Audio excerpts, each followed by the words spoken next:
নেপালিরা এই জিনিসটাকে মোমোছা বলে, আমরা কি বলি মোমো। কোদিনহি একটি গ্রামের নাম, এই গ্রামের একটা বিশেষত্ব আছে, সেটা কি? এই গ্রামে পৃথিবীর মধ্যে সবথেকে বেশি টুইন বেবি আছে।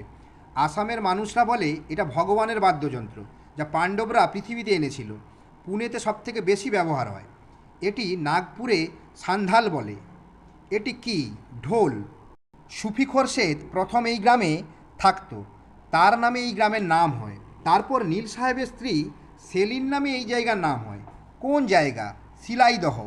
মনে করা হয় মারাঠি সম্রাট শাহুজি এই খাবার আবিষ্কার করেন। কোন খাবারের কথা বলছি? সাম্বার।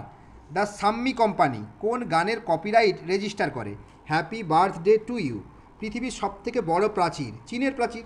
তাহলে পৃথিবীর দ্বিতীয় সবচেয়ে বড় প্রাচীর কোনটি? রাজস্থানের কুম্ভলগড় প্রাচীর। দিলকে আরমা আসু মে বেহে গয়ে বিখ্যাত নিখা সিনেমার গান, কিন্তু প্রথমে এই সিনেমাটার নাম অন্য একটি নামে নাম রাখা হয়েছিল। কী নাম? তালাক তালাক তালাক হলো।